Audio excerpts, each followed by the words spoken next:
Continuamos con Cerrando la Noche y como es costumbre en este programa ya para esta segunda parte del mismo, damos entrada a las conversaciones que desarrollamos con nuestros invitados. El invitado de hoy nos parece que es muy atinado y apropiado, no solo por la situación económica que ha estado afectando al país, en principio producto, lógicamente, de los efectos de la crisis sanitaria que nos ha dejado el COVID, sino también toda la situación de la geopolítica internacional que Tito Olivo, quien es economista, además es secretario de Relaciones Internacionales del partido Alianza por la Democracia, con él vamos a conversar sobre estos temas tan interesantes, sobre todo en un momento en que la República Dominicana, dice el gobernador del Banco Central, también creo que el presidente lo afirmó, que el tema de los precios de los artículos de primera necesidad es transitoria. Esas alzas que hemos estado observando y sintiendo en el bolsillo y que obedecen fundamentalmente a sectores externos. Y vamos a ver cómo comprender esta situación y qué tanta fortaleza tienen esas afirmaciones de dos autoridades, el gobernador del Banco Central, dueño de eso, y el presidente de la República. Y el presidente de la República. Buenas noches, Tito. Don Tito, buenas noches. Buenas noches y buenas noches a los amigos que nos están del otro lado de la pantalla viendo a esta hora este programa. Antes de iniciar, antes de cualquier cosa, yo quiero hacer mención de dos personas que marcaron mi quehacer político, porque ingreso a la política en firme a través del Movimiento de Liberación Nacional de los Comités Revolucionarios Camilo Torres. Camilo Torres Restrepo. Corecato. Sí, Corecato, un cura guerrillero del Ejército de Liberación Nacional en Colombia, muere el 15 de febrero de 1966 en una emboscada que cae, y cuando fue a buscar el fusil, pues lo mataron. Ahí cae Camilo Torres, y yo ingreso a través del padre Félix Allende, que lo saludo, que es que me integra a esa organización ya en los 70. Nosotros formamos parte de la vanguardia que iba a estar aquí en el país para recibir al comandante Francisco Alberto Camaño, que en el día de mañana también cumple años de muerto, después que fue capturado vivo y fusilado. Quería rendirle tributo a estos dos grandes hombres que además han marcado toda mi carrera política desde los 70 hasta hoy. Hablando entonces ya, entrando en materia, en el tema de la crisis económica y la crisis social y la crisis sanitaria que ha desembocado, ya se ha extendido por el mundo. Bien, la crisis económica no es fruto de la crisis sanitaria. La crisis sanitaria es fruto de la crisis social, de la crisis económica que llegó a través del neoliberalismo en la economía global. En los 80 comenzó a través de, vamos a decir, anterior, en los 70, a través de golpe de Estado en todo el cono sur de América Latina, a través de lo que se conoce como el Plan Cóndor. ¿Y por qué se inicia ese proceso de golpe de Estado y de imposición primero a través de golpe de Estado y después a través de organismos multilaterales como el Fondo Monetario, el Banco Mundial, el G8 y Estados Unidos? Bueno, A partir de Bretton Woods, en el año 1944, se establece un reordenamiento económico, y eso es después de la Segunda Guerra Mundial, pero básicamente después de la crisis del 29, se comienzan a aplicar economía keynesiana de la intervención del Estado en la economía para resolver el problema de la crisis, que había sido una crisis especulativa que se había dado a través de los mercados. Esa crisis se subsana incrementando la demanda efectiva, como decía Keynes, a través del Estado, creando obras de infraestructura y además el bienestar de la sociedad, donde la seguridad social iba desde el nacimiento, desde la cuna, hasta la tumba, como se decía. Ahora, ¿qué pasa? En Bretton Woods, después de la Segunda Guerra Mundial, se establece que el dólar iba a ser el patrón monetario que iba a regir la economía global, a contrapelo de Keynes, que era el que había planteado la base teórica de ese modelo económico. Se establece entonces que el dólar iba a regir y que iba a haber una paridad dólar-oro de $35 por cada onza de oro. Los norteamericanos se meten en la guerra de Vietnam, primero en la guerra de Corea, en la guerra de Vietnam, invasión a la República Dominicana. Todo eso conlleva a grandes déficits fiscales porque tienen que resolver ese problema de la guerra, principalmente la de Vietnam, donde ellos tuvieron unos costes en vida y económico grandes, donde los soldados norteamericanos había que llevarle desde el hamburger hasta la Coca-Cola que se bebían a Vietnam. Y todo esto era financiado por el Estado. Y comienzan países como Francia o como otras naciones en Europa a entender que los norteamericanos no estaban cumpliendo con la paridad dólar-oro, de $35 por una onza de oro. Y Charles de Gaulle pide que le devuelvan su oro. Su reserva. Sí, su oro que tenían en la Reserva Federal. Los norteamericanos en un principio se niegan y él decide enviar los barcos y ellos tienen que enviarle. A ese pedido de Charles de Gaulle hubieron otras naciones que hicieron pedido y Nixon, el presidente, el 15 de agosto de 1971, dice: momentáneamente Estados Unidos rompe la paridad dólar-oro y nuestra moneda va a quedar respaldada por el poder militar y el poder económico de Estados Unidos. Entonces se rompe momentáneamente, que ahora el 15 de agosto van a cumplir 50 años, ese momentáneamente, y los norteamericanos comienzan un proceso de emitir una cantidad de dinero sin ningún tipo de respaldo. Para que ustedes vean, en el año 1971, la moneda norteamericana era $35 por una onza de oro. Hoy la onza de oro anda alrededor de $1.875, lo que significa, y ha llegado a $2.000, lo que significa que ha habido una pérdida creciente del valor del dólar, que nosotros no lo percibimos porque estamos en una economía dependiente hacia Estados Unidos. Entonces, esa situación se acrecienta más con la primera crisis del petróleo. La primera crisis del petróleo es la crisis que se da después de la guerra del Yom Kippur en 1973, donde los países árabes, miembros de la OPEP, decidieron imponerle sanciones a aquellas naciones que apoyaron a Israel en la guerra del Yom Kippur. Eso hizo que el barril de petróleo de $2.50 se disparara por encima de los $11.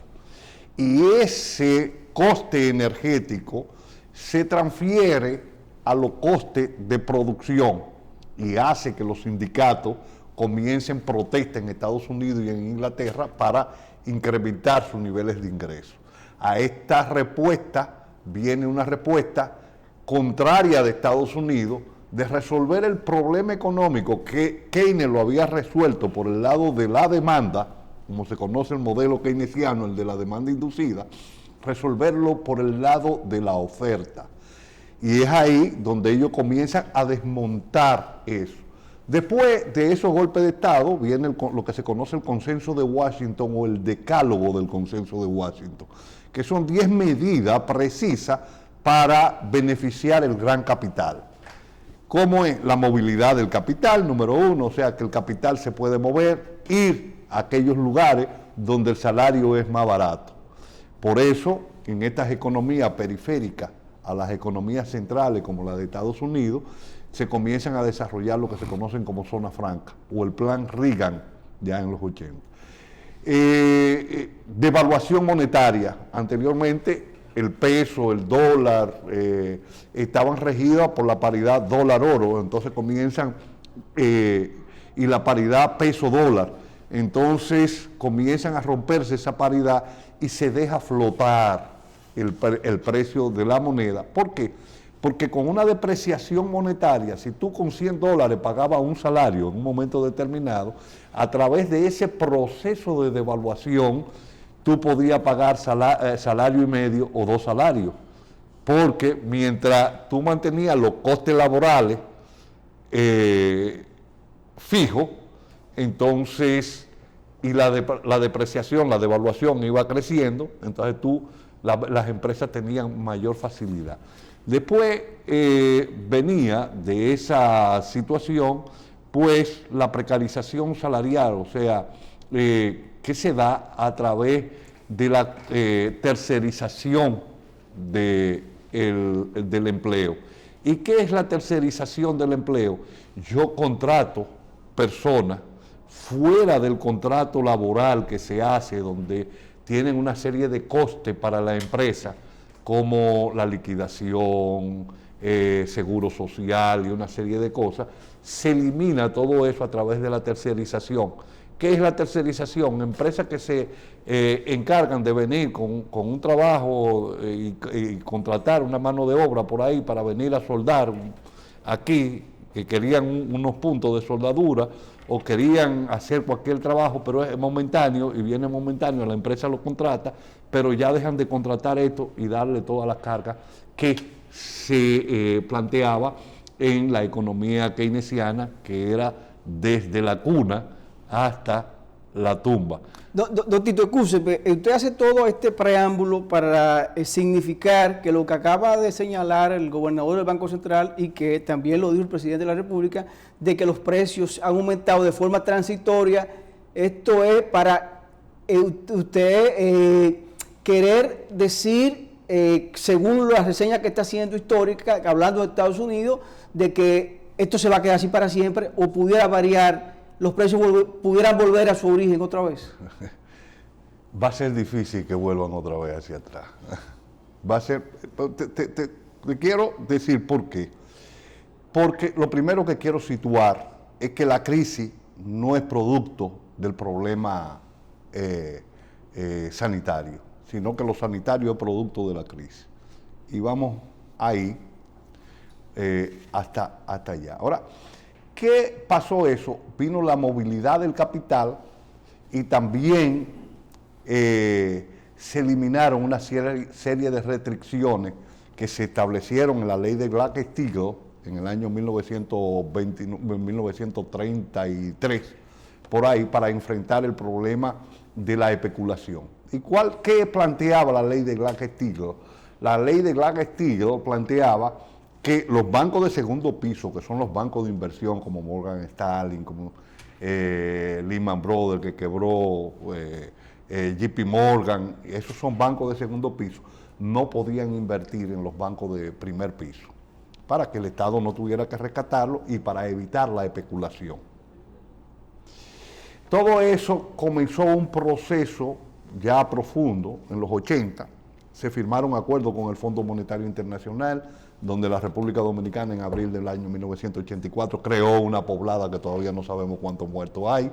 En Venezuela hubo otra poblada que le llamaron el Caracazo en febrero, 27 de ¿Eso febrero. sería parte de lo que acabo de señalar ahora mismo, que los precios nunca volvieron a la normalidad?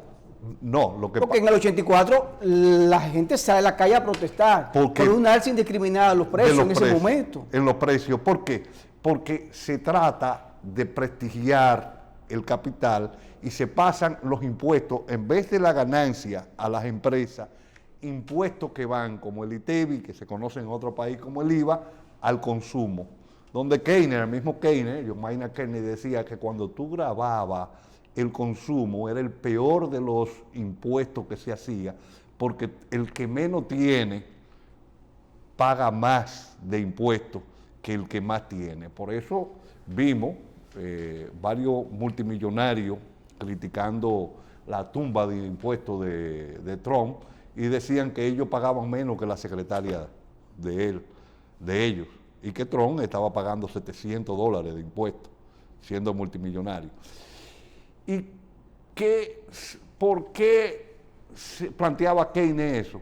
Porque Keynes decía que en la economía existe una propensión marginal a consumir y una propensión marginal al ahorrar. ¿Con qué se come eso? Es que de cada peso que tú ingresas, o cada dólar, o cada euro, una parte se gasta y una parte se ahorra. Entonces, cuando tus ingresos son muy altos, como lo de los millonarios, tu propensión marginal al ahorrar es mucho más elevado, lo que significa que el dinero que tú ahorras te queda exento de pago de impuestos. Y cuando tus ingresos son muy bajos, todo lo que te ingresa tú lo consumes y hasta tienes que coger prestado para poder consumir. Lo que quiere decir que hasta lo que tú cogiste prestado va a ser gravado. Entonces, ante esa situación, comienzan a quitar las restricciones que hay, comienza un proceso especulativo. Y el capital productivo norteamericano comienza a migrar hacia los países de menor nivel de desarrollo económico y se van a China buscando una mano de obra formalizada, y se van a China porque la mano de obra formalizada, muy bien preparada, muy bien educada, esa mano de obra era mucho más barata que en Estados Unidos. Y entonces comienza el proceso de financiarización de la economía. Y comienzan esa empresa a invertir en la bolsa y comienza a mudarse hacia China, pero en China crea reglas. Y es que el 49% de las acciones de las empresas que van a China van a pertenecer al capital que llega y el 51% del Estado chino, para apropiarse de tecnología que había. Ahora, los chinos establecen sus reglas, se van ahí, comienzan a hacer inversiones y comienza el gran capital a través de empresas como Monsanto a desarrollar lo que se llaman los monocultivos con semilla transgénica en estos países, y comienzan a tomar hábitat que anteriormente pertenecían a bosques, lo degradan, lo desmontan para producir trigo, para producir con semilla transgénica, y comienzan a cultivar. Y animales que vivían fuera de los humanos comienzan a coexistir, a convivir con los humanos. Y enfermedades endémicas que tenían en ellos comienzan a ser parte de los humanos también. Y como en ellos eran endémicas, no le pasaba nada, pero para los humanos es mortal. Y ahí vienen una serie de enfermedades y llega el COVID-19. Lo que significa que por una explotación y un sistema especulativo que se ha desarrollado en la economía, es que viene esta crisis. Y te pongo un ejemplo. Después, antes de la crisis de los fondos subprime, se da la crisis de los .com, la burbuja de los .com. Después viene la crisis de los fondos subprime, que son crisis especulativas que se van dando en la bolsa. ¿Y cómo se da la crisis de los fondos subprime? La crisis de los fondos subprime se da cuando se crea un abaratamiento de el préstamo, o sea, de los intereses, para que las personas pudieran adquirir una vivienda. Y ahí viene Finance y la otra, y Frederick Nack, no me acuerdo ahora, Frederick otra cosa, que eran dos instituciones del Estado norteamericano que avalaban ese financiamiento, y en caso de que el banco perdiera el dinero, ellos iban en socorro del banco. Ahora, ¿qué hacen esos bancos y por qué se había prohibido en la ley de Glass-Steagall? Y hice esta cosa para caer aquí. ¿Por qué hacían esos bancos? Esos bancos te los prestaban por los bancos de primer piso, pero estaban vinculados a Lehman Brothers, a JP Morgan y todo. Entonces iban y te decían, mira, Junior, sí, tu casa hoy vale $100,000, pero dentro de 20 años va a valer $150,000. Nosotros te vamos a través de los fondos subprime, te vamos a dar un préstamo de $150,000. Tú vas a pagar un 2% de interés anual, pero vamos a coger $100,000 de esos $150,000 y lo vamos a llevar a comprar a futuro en la bolsa de valores, y nosotros te vamos a dar un 2% mensual de eso. Ahí está Madoff, que está preso, que era de los corredores de la bolsa. Entonces, ese dinero comienzan a comprar petróleo a futuro en la bolsa. El precio del petróleo se dispara de menos de $20 a $144. Llega en el 2007-2008. Cuando llega a esa cantidad, a $144, se dan cuenta de que hay más petróleo comprado en papeles Que lo que se va a producir. que lo que hay enterrado Producción. en producción en el suelo. Y eso crea un efecto contrario que tumba los precios del petróleo. Al caer los precios del petróleo, viene Lehman Brothers y comienza que la salven, pero se va Finance, se va toda esta empresa del Estado que estaban subvencionando esa cosa, y se arma la crisis de los fondos subprime y van muchos bancos que hay que rescatarlos. Eso coincide con la crisis del 2008 Esa es la crisis del 2008. Exacto, crisis del 2008. Esa es la crisis del 2008. Sí, pero en el caso de la República Dominicana, fíjate que en nuestro país la crisis nos golpea en el 2004 con la quiebra de los bancos, pero logramos sortear todo esto, sí, pero y pasamos el 7, el 8 y logramos sortearla. Sí, pero ¿por qué logramos sortearla? La crisis del 2008 nosotros la sorteamos por dos razones. Número uno, el nivel de endeudamiento de la República Dominicana era muy bajo. Vamos a una pequeña pausa. Vamos a la pausa. Sí, para que entonces nos dé los detalles de por qué República Dominicana se salvó en ese momento. En ese momento. Entonces, hagamos la pausa con dos cuestiones. Sí. Terminar este recorrido histórico, lo que ocurrió en el 2008, y ver el presente, qué es lo que implica y por qué la crisis, y si vamos a salir de ella.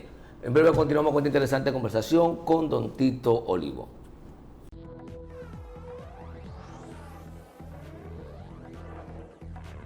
Continuamos con Cerrando la Noche.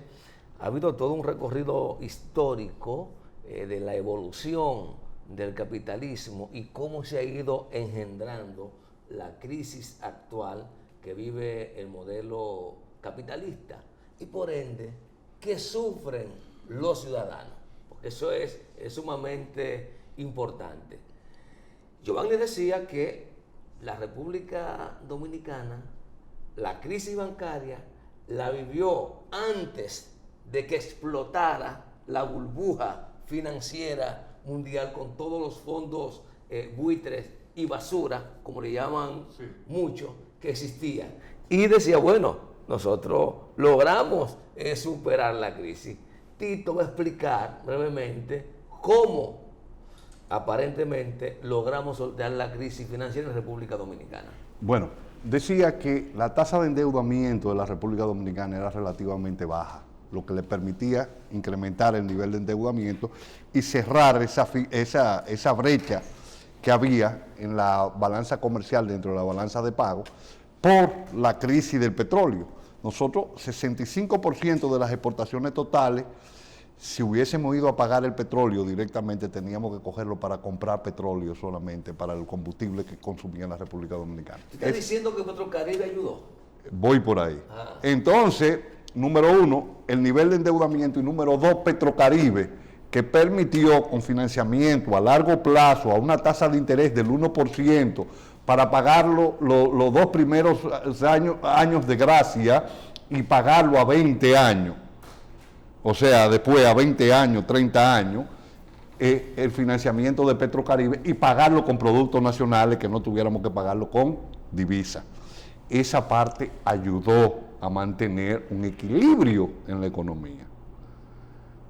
Ahora bien... Pero el Estado tuvo que meterse la mano en los bolsillos para recuperar los bancos, hay que decirlo también. Sí, pero eso fue una crisis interna de la República Dominicana, claro, por el problema de los bancos, y que ha venido creciendo. Esa es la deuda cuasi fiscal que está ahí, pero que eso va a requerir un programa entero para eso. Entonces, ahí viene una situación. El gobierno norteamericano y los gobiernos europeos, para salvar el gran capital financiero, deciden entonces emitir dinero para darle préstamos con baja tasa de interés, con tasa cero de interés al sector financiero y con tasa negativa. Que la tasa cero también pase a ser tasa negativa, porque si yo te presto a tasa cero a 10 años y la inflación que hay, cuando tú vienes a pagar, ya tú estás pagando menos de lo que tú tenías que pagar. Pero cuando te lo dan con tasa negativa, si te la dan con una tasa de interés del 5% negativa, en 20 años tú no debes nada. Ahora, ¿qué hizo el sistema financiero norteamericano con ese dinero? Si vemos la economía keynesiana, tú cogías dinero, le prestabas, que era una de las partes de inducir a la gente, esa gente compraba, hacía una empresa, esa empresa compraba carne, compraba leche, compraba materiales y compraba equipo, y te creaba un encadenamiento en la economía porque se incrementaba la demanda, porque todo el mundo, eso era el incremento de la demanda efectiva.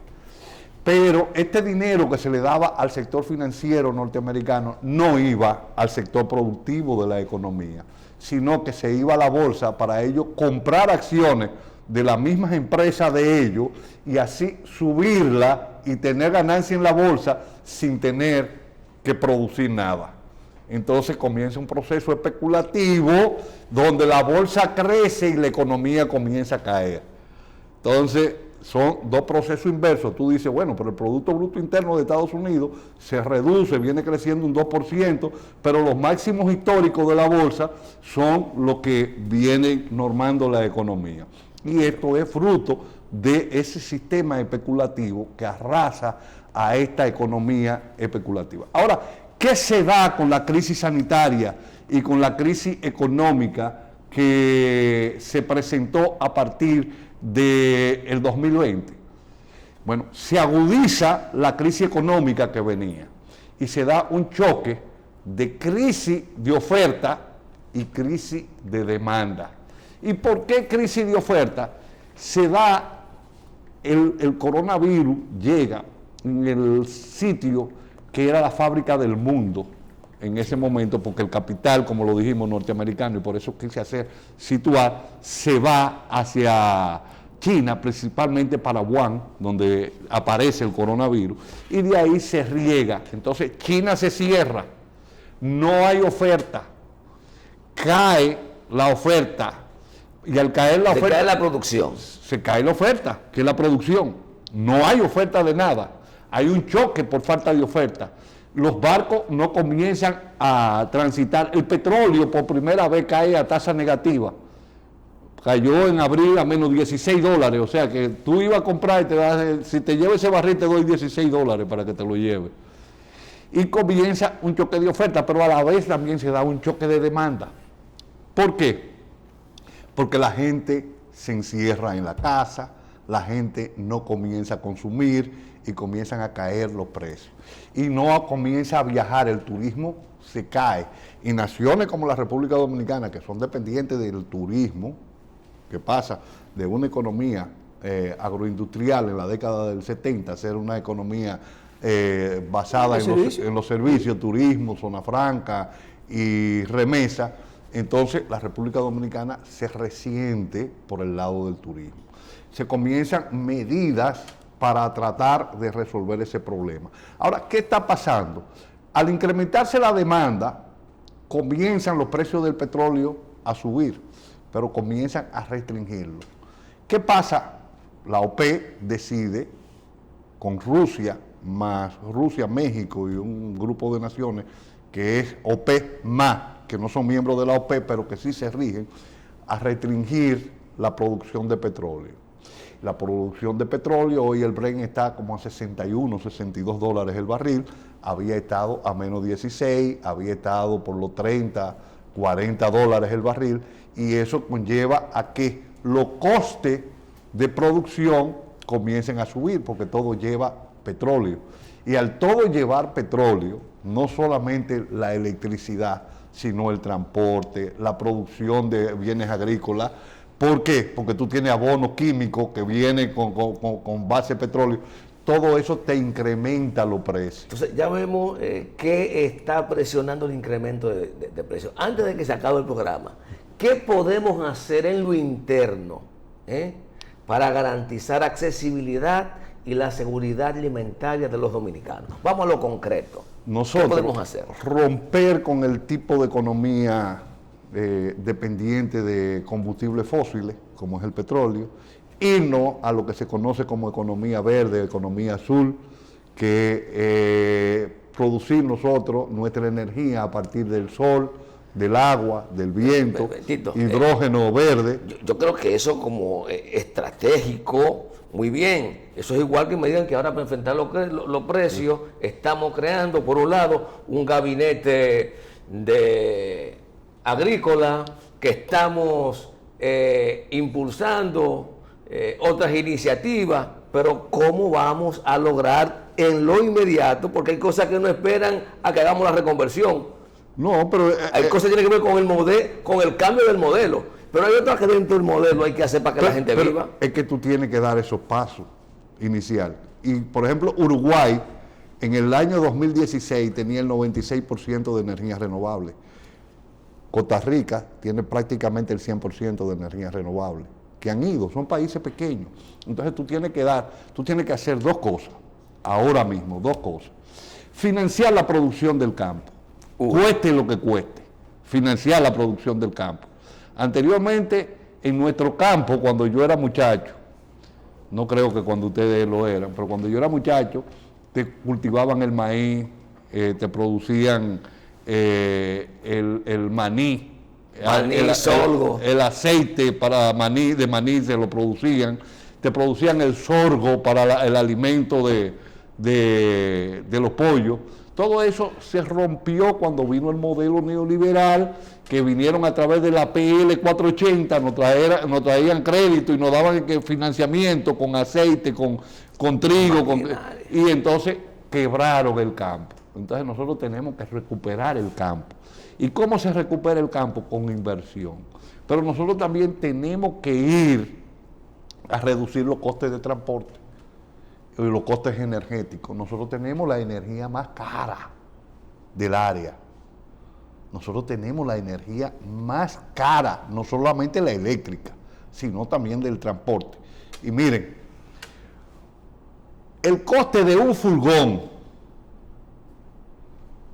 de Brasil a Jaina es más barato que ese furgón cargado de Jaina a Montecristi. No, de Jaina a Moca. Búscalo, pídelo, pide cotización, no te lleves de lo que yo digo, pide cotización. ¿Y por qué es más caro? Porque aquí tú tienes unos famosos sindicatos que son empresarios enganchados supuestamente a sindicatos y no te dejan entrar ningún camión al muelle que no sea el que está dentro de su sindicato. Y si tú lo entras te lo queman y fijan precio monopólico.